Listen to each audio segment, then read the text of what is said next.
O papel do Eduardo lá, eu acho que está havendo uma grande confusão. Eduardo realmente está trabalhando muito pela Majestic, para alguns ditadores no Brasil. Mas o tarifaço, vocês acham que um parlamentar brasileiro teria tanto poder de influenciar um presidente da República como os Estados Unidos para impor a uma outra nação um tarifaço? E se fosse só essa nação, não.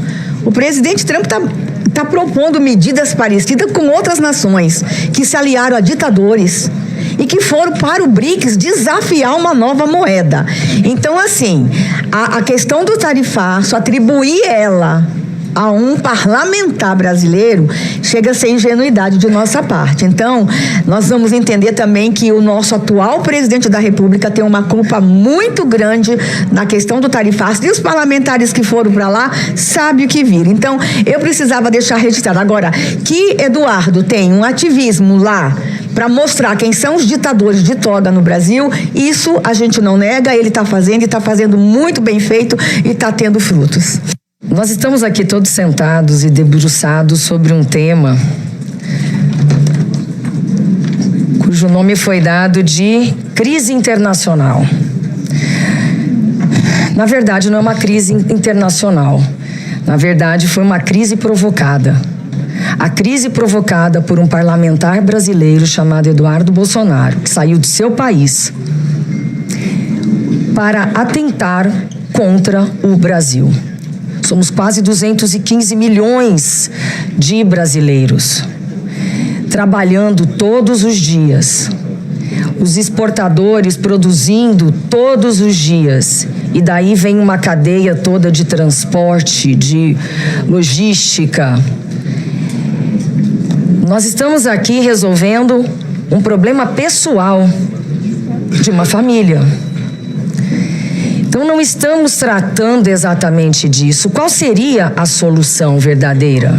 Primeiro, que essa oposição, não ao governo, mas uma oposição ao Brasil, tivesse ido aos Estados Unidos pedir primeiramente para que esse traidor da pátria parasse.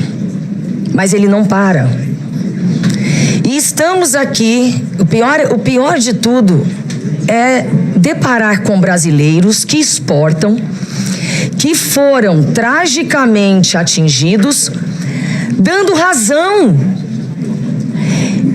E nós estamos aqui trabalhando para resolver este problema criado, provocado.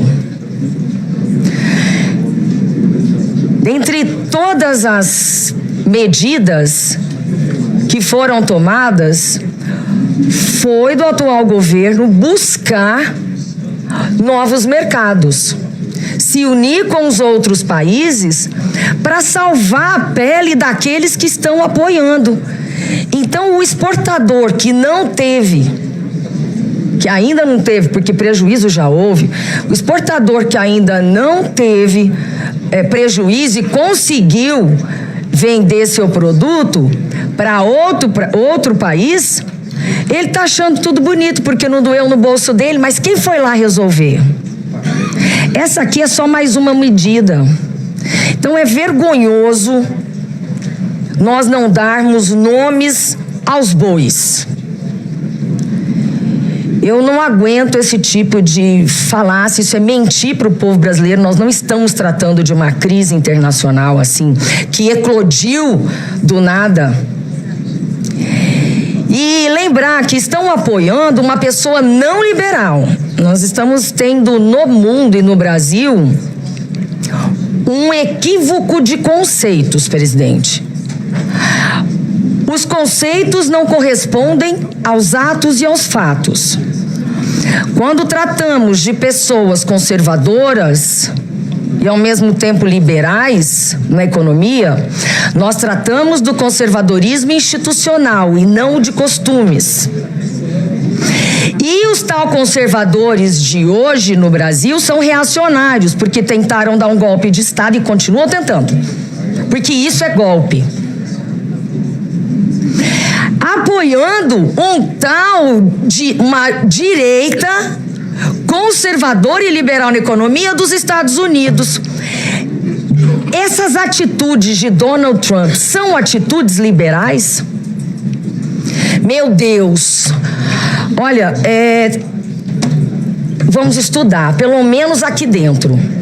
Por quê? Porque não dá para cobrar das pessoas lá fora que estão nos assistindo e esperam de nós alguma atitude, que saibam tudo sobre liberalismo, sobre política, mas estão sendo manipuladas até hoje, sem parar, com discursos inflamados, cortes indevidos, manipulados, e as pessoas acreditando sim que está tudo certo. Então, presidente, independente, estamos vivendo uma pandemia interna de uma crise. Nós vivemos a pandemia da Covid, algo jamais imaginado por nós na humanidade.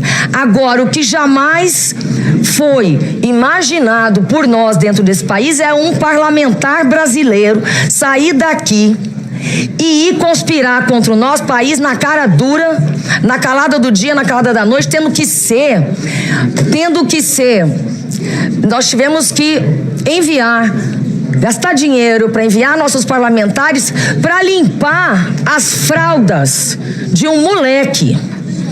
E, além de tudo, serem os nossos senadores aqui maltratados, porque tentou-se sabotar as agendas dos nossos parlamentares. Limpar as fraldas de um moleque, como disse nossa amiga senadora Margarete Busetti.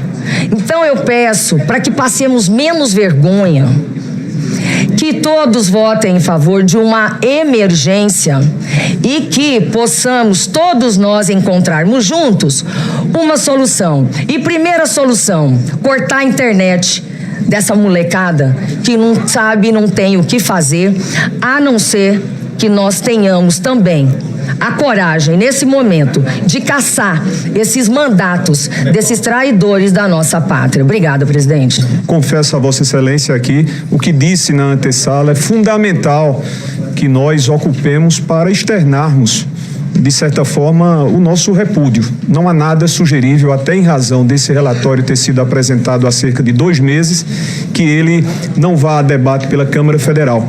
Quando nós sabemos o alcance a milhões de pessoas, a milhões de brasileiros que poderiam ser contemplados com essa iniciativa. E o pior de tudo é que aquele não receio, aquela sua dúvida no tocante às razões e aos porquês, aos móveis que estão impedindo que o Congresso Nacional se pronuncie, são motivos abjetos.